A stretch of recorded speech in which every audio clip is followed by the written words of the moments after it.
Elhamdülillahi Rabbil alamin. Salatu vesselamu ala nabiyina Muhammad wa ala alihi wa ashabihi ecmaîn. Allah'ım bizge үйрөнө турган илимибизди пайдалуу кыла көр. Үйрөткөн илимди да жакшылыгыбызга себеп кыла көр. Алла Тааланын жардамы менен Кахф сүрөсүндөгү пайдалар.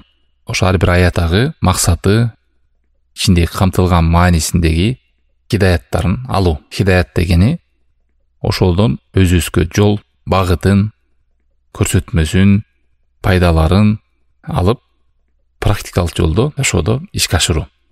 Алымдар дайыма айтып келет, ушундай тафсирдин жолу жеңил. Айрыкча карапайым адамдарга ушул жолдагы жеңил. Аяттын ичиндеги максаттар, анын ичинде камтылган пайдалар жалпы лап өтүп кетүү, ар бир сөзүнө такалбастан. Мына ошондой жол менен Кахф сүрөсүндөгү токтолуучу жагдайлар. Бүгүн бул бөлүмдө Алла Тааламдын илиминин абсолюттук түрдө толуктугу, эч кандай бир кемчилик жок. Алла Тааламдын угуп турушунда жана көрүп турушунда. Түш тарабынан адам баласынын махлукаттарын угуп көрүп турат. Эч бир тосмо андай жок. Ушул нерсени Кахф сүрөсүнүн 26 аятында Алла Таалам баяндайт. Жана ошондой эле Алла Тааламдын билими, илими, көрүп тургандыгы, билип тургандыгы, угуп тургандыгы бул белгилүү, илими эзелки дейт. Эзелки дегени Алла Таалам бул аламдын жаралышын жана кандай жаралышын, эмне болот алдыда, кандай болуп бүтөт, ушунун баардыгын билүүчү деген сөз. Ошондой эле ар бир секундада абалыбызда сүйлөгөн сөзүбүз, кыймыл аракетибиздин баардыгын угуп көрүп турат. Булдан эмне пайда? Муну адам баласы чыныгы жүрөгү менен туюп, акылы менен сезип, кадимкидей якын менен билсе, Аллах Тааламдан уялат. Угуп турганын билсе, сезе билсе, көрүп турганын сезе билсе, эч кандай жүрөгүндө шек болбостон, кыжалат болбостон шариатка баш ийип, сүйлөгөн сөзүн дагы иреттеп, кылган амалын дагы, жалгыз калса дагы Алла Тааламын көрүп турганын, угуп турганын сезе билип жашайт. Алла Таалам Куранда Кахф сүрөсүнүн 26 аятында айткын: Мухаммад Аллаху а'ламу бима лабису. Алардын өңкүрөйлеринин канча жыл ал жерде уктап калганын, канча жыл болгонун билүүчү, билген Алла Таалам. Чындыгында Аллах Тааламга асмандагы жана жердеги гайыптардын баардыгы таандык деп. Мына ушул аятта ушуну баяндайт. Бул да эмнени түшүндүк? Алла Тааламдын гайыптуу алдыдагы нерсени билүүчүсү жана угуп көрүп турганын адам сезе билиши. Эми элестетиңиздер, жөн эле сиз сыйлаган кадырлуу адам көрүп турса үйүңүздө болуп жерде, кандай адептүү өзүңүздү аласыз? Сөзүңүздө иреттүү жүргөнүңүз, турганыңыз. Жалгыз калганда, адамдар жок кезде Алла Тааламдын көрүп турганын, угуп турганын дайыма адам эстеп сезе билиш керек. Бул нерсе адамдын жүрөгүнөн чыгып кетип, унутуп кое турган болсо, ошону дайыма адам сезип жүрүш керек. Алла Таалам гайыпты билерин, угуп турганын, көрүп турганын.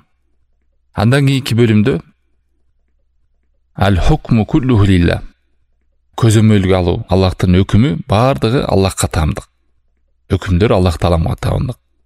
Өкүм дегенде эмне? Өкүм ушул экиге бөлүнөт. Тагдырдагы өкүмү, анан шариаттагы өкүмү. Тагдырдагы өкүм дегенде Алла Тааламдын көзөмөлдөп тургандыгы. Өкүм берүүсүндө эч ким шерик болбойт, ага карама каршы да боло албайт. Бул нерсени кандай мыйзам менен, ирет менен, тартип менен өзү көзөмөлдөп жаратып койгондо бул аламда, тагдыр кылып. Бул Тирмизиде келген хадис менен ачыкталат. Пайгамбар алейхиссалату вассалам хадисинде: билгин, чындыгында бул үммөт баардыгы адамдар сага биригип пайда берем десе пайда бере албайт. Баардыгы биригип сага зыян берем десе зыян бере албайт. Тек гана Алла Таалам эмнени сенин бешенеңе жазган болсо, ошол гана болот. Мына ушул дагы тагдырдагы Алла Таалам жазып койгон өкүмү деген. Буга эч ким шерик да болгон эмес, Алла Тааламга шерик да болбойт, эч ким карама каршы да чыга албайт. Жазып койгон. Калем көтөрүлүп, китептеги сыялары кургап калган деген. Тагдырдагы өкүм деп айтат. Алла Таалам баарын жазып койгон, билген, аныктаган, тактаган. Адамдар эмне кыларын, кандай сүйлөрүн, кандай амал кыларын баарын билип туруп, тагдырдагы өкүм. Ошону билип, Алла Таалам жазып койгон. Экинчиси шариаттагы өкүмү. Ал деген Алла Таалам бизге буйрук берди, баардыгын өкүмдү Куранны чүрүп, пайгамбарын жөнөтүп баяндап берди. буга баш ийгендер бар, баш ийбегендер бар. Адам баласына ыктыяр да берди. Адамдарга баш ийсе дагы ошол баш ийүү Алла Тааламдын жолуна карама каршы келбеш керек. Адамга баш ийүүдө Аллах Тааламга каршы боло турган нерседе баш ийбеш керек. Ошон үчүн эреже бар. Ла таата ли махлукин фи маасиятилла. Бир махлукатка баш ийилбейт Аллах Тааламга күнөө болгон нерседе дейт. Мисалы, мусулмандардын башысына деле баш ийгенде күнөө иште баш ийилбейт. Арак ич же бул мындай деген шариатка каршы, Аллах Тааламга каршы болгон нерседе баш ийилбейт. Кайсы бир ата-эне болобу, кайсы бир адам болсо дагы күнөө ишке буйруй турган болсо баш ийилбейт ага. Мына ушун менен Аллах Тааламга баш ийүүдө эч кимди шерик кылбаш керек. Карама каршы келбеш керек Аллахтын буйругуна. Бул дагы Каф сүрөсүнүн 26-аятында «Вала юшрик фи хукмихи ахада». Эч кимди Алла Тааламдын өкүмүндө шерик кылбасын деген. Эч ким. Алла Таалам өкүмү деген шариаттагы өкүмү бар экен. Анан тагдырдагы өкүм бар экен. Тагдырдагы өкүмдө эч ким аралашпайт, эч ким ага каршы да чыга албайт. Капырдагы, мусулманы да бүт болду, жазылып калган ошол өкүмдүн алдында өмүр сүрүшөт. Аламдагы бар мыйзам. Ал эми шариаттын өкүмүндө болсо, Алла Таалам шариат өкүмүндө баш ийгендер баш ийет, баш ийбегендер ийбейт. Бул Алла Таалам буга адам баласына эки жолду койду. Адашуун жолун дагы, түздүн да жолун. Бардыгынын себептерин берди. Адам өзү тандайт жолун. Жакшылык болсо да өзүнө жакшылык, жамандык болсо да өзүнө жамандык. Андан кийинки пайда токтолуп жагдай Каф сүрөсүндө. Ошол эле үңкүр ээлериндеги окуя эскерилет. Бул аятта кенен берилген. Мен чакырып кетет элем сиздерди ушул Каф сүрөсүнүн баштан аяк маанисин деле жазылган китептерден алып окуп чыгышыңыздарды. Шейх Саади деген белгилүү рахималла тафсирчи, Куран тафсир кылган муфассир алым, ошо айтат, үңкүр ээлеринин окуясында аябай чоң бир далалат кылып көргөзүп турган ачык айкын жол бар, далил бар. Эмнеге жол десе, кайсы бир адам ушул дининин сактайм деп, иманыман ажырап калбайын деп, азгыруу жолго түшүп калбайын деп фитналардан кача турган болсо, Алла Таалам сөзсүз ага саламаттыкты, жакшы жолду берет. Андан кутулуу жолун берет.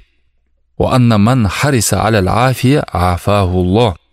Кимде ким саламаттыкка умтулган болсо, жакшылыкка умтулган болсо, ага сөзсүз Алла Таалам жакшылыкты, саламаттыкты, жакшылык жолду берет дейт.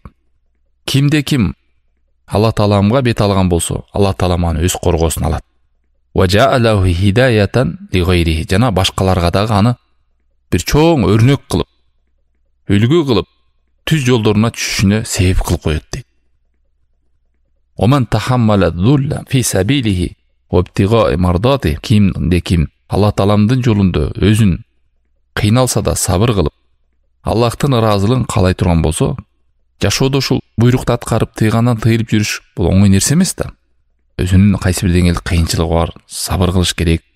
Мына ушул нерседе Алла Тааламдын жүзүн каалап, ыраазылыгын каалап, сабыр кыла турган болсо, ал адамдын акыбети деген аягы, акыры бийиктикке, улуулукка, жакшылыкка жетет. Ал күтпөгөн жактан Алла Таалам ага жакшылыктарды берет дейт. Эми кандай жакшылык болсун мына? Элестетип көрүңүздөр. Ошончо падышасынан баштап эл журт бардыгы Аллахка каршы чыгышкан.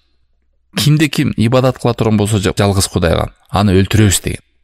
Жок кылабыз мындай деп мыйзамы да чыккан, эли да каршы, падышасы да каршы.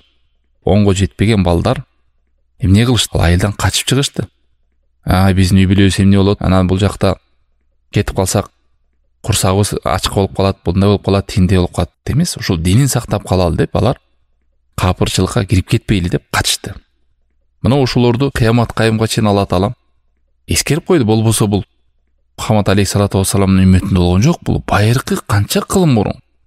Бул вахий менен мурунку доордо пайгамбарыбызга чейинки болгон окуяларды дагы ушу Каф үңкүр ээлерин үлгү катары бизге айтып, ошолардын негизги көзгө басар нерсеси динин сактоо болгон. Аллах Тааламга бет алышты, жакшылыкка умтулушту. Ушундай себептерди аткарды. Эй үммөт адамдар, карагыла, көргүлө. Булардын акыбети кандай болду? Керек болсо буларды ээрчип кеткен итти дагы Кахф сүрөсүндө окуйбуз. Алымдар айтып келгендей, жума сайын жана Кахф сүрөсүн окуса, келерки жума чейин нур болот. Ошо иттин да атын окуйбуз да ушул аятта. Бул деген жакшылык, жакшы адамдар менен жүрүүдөгү кандай адам жакшы мураска, жакшылыкка жете турган эскерилет. Ошону бул жерде Шейх Саади эскерди, пайда катары. Жалпы Кахф окуясындагы пайда. Андан кийинки бөлүмдө, Кахф сүрөсүндө, бул бөлүмдө тозок ээлеринин абалы, кандай жаман абалда боло турган жана эскертүү, ал тозок ээлеринин жолдоруна бул дүйнөдө түшүп кетүүдүн коркунучтуу экени, ага кандай болуп бүтө тургандыгы жана ошондой эле бейиш ээлеринин жыргалчылыгы эскерилет жана ага умтулууну чакырат. Ошол жолго түшүүдө кандай себептерин, жолдорун, анан бейиш ээлерине болуш үчүн кандай багытка түшүш керек экенин Алла Таалам ошону Кахф сүрөсүнүн 29-аятында эскерет. Тозок ээлеринин абалын жана бейиш ээлеринин абалын.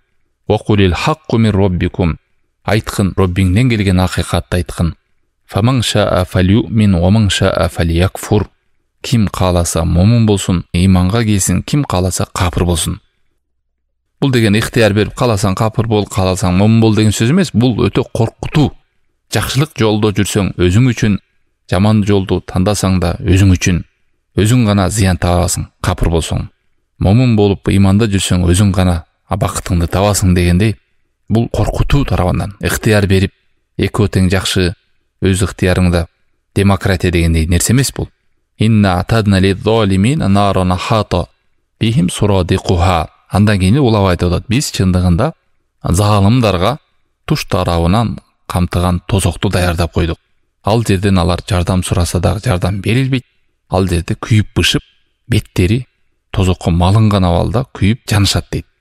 Алла сактасын. Жана ошондой эле бейишти эле эскерет бул аятта. Бул дагы өзүңүздөр кенен окуп 29-30 аяттарды окусаңыздар болот. Ал жерде ошо бейишке кирген адамдардын абалы, кийимдери, алдында, үстүндө агып аткан дарыялары, абалдарын Алла Таалам кандай кооз жер, кандай жакшылык бейишелери деп Алла Таалам эскерет. Мына ушунда адам баласы дайыма бейишти да тозокто эстеп турган болсо, адамды жүрөгүн ойготот. Жакшы амалдарга умтулууга, жаман амалдарды таштоого, жакшылыкка бет алууга, жаман сапаттарды таштоого, жалкоолуктан арылууга.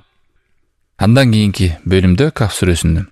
Бул бөлүмдө адамда ыктыяры бар, каалоосу бар, бирок бул каалоосу Алла Тааламдын ааламга түзүп койгондогу тагдыр.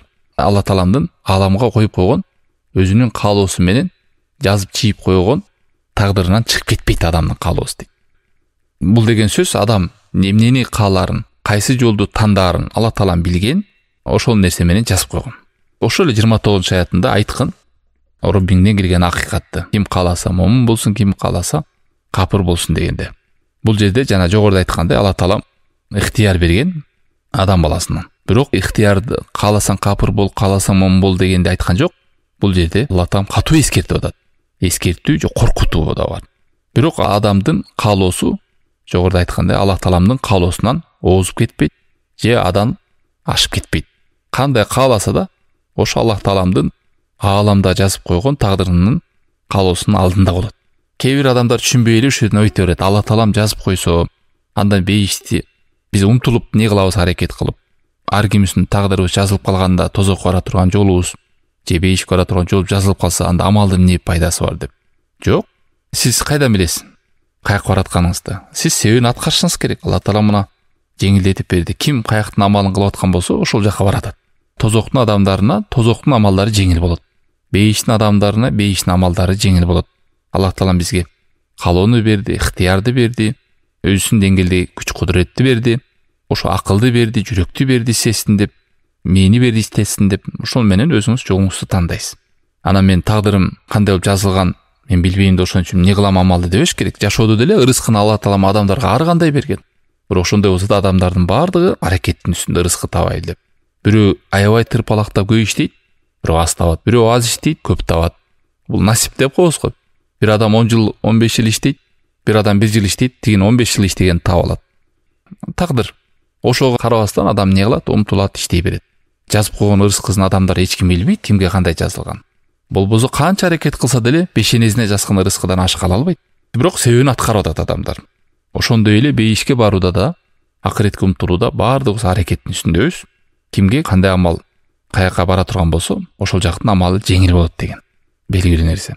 Андан кийинки адам баласына дүйнөнү кенен берип койгондугу Алла Таала андан ыраазы, же аны сүйүп калды дегенди билдирбейт.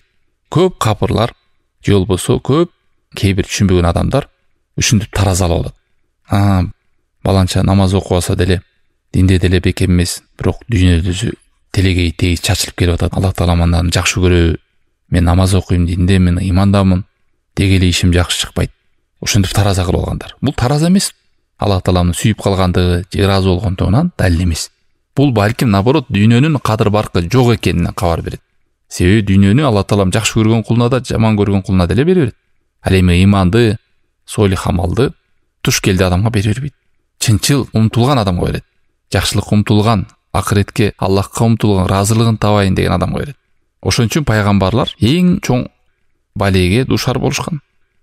Ашаддун нас балаан аля амбия. Эң көп балеге, кыйынчылыкка, бүт кыйынчылыктарга туш болгондор пайгамбарлар, ошолорго окшошкон адамдар деген. Эгерде дүйнөнүн көзү менен таразы болгондо, анда буларга бале бербеш керек эле. Буларды зыянга учуратпаш керек эле. Себеби ушуларды жакшы көрөт Алла Таалам, пайгамбарларды пайгамбар элчигендер. Зыян берип кедей кылып жашатпайт эле. Бул дагы Каф сүрөсүндө 28-аятта. Бул дүйнөдөгү кооздуктар, кенен ырыскы, жакшылыктар Алла Таалам аны капырга да бере берет. Fa inna Allaha a'tal kafiril jahid akthar mimma a'tal mu'min shakir. Эмне дейт? Алла Тааламды жокко чыгарса дагы кейбир капырлар ишенбесе дагы ага көп берет. Ал эми Аллахка шүгүр кылган момун болсо дагы ага аз берип коюш мүмкүн. Бул тараза эмес. Байлыктын көп берилгени жакшылыкка белги эмес деген. Wala ta'du aynaka anhum turid zinatal hayatid dunya. Сен алардан көзүңдү албагын.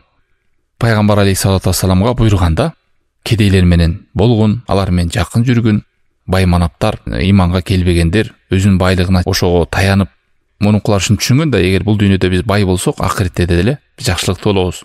Байлыктын үстүндө жүрсөк, Алла Тааламыз значит бизди жакшы көрөт. Бул дүйнөдө да берип атса, акыретте да бизди берет деп түшүнгөн адамдар болгон. Алла Таалам тыйган алар менен отурбагын, аларга көзүңдү да бурбагын, алар бул дүйнөнү эле каалап турушат. Сен андан көрөкчө кедейлер, кайдыгерде эмес, жакшылыкта жүргөн адамдар менен бирге болгон, ошолор менен отургун деген.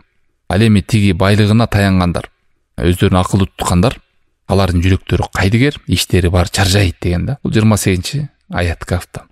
Ханакаллаху бихамди ашхаду ла иляха илля анта астагфирука ва атубу илейк.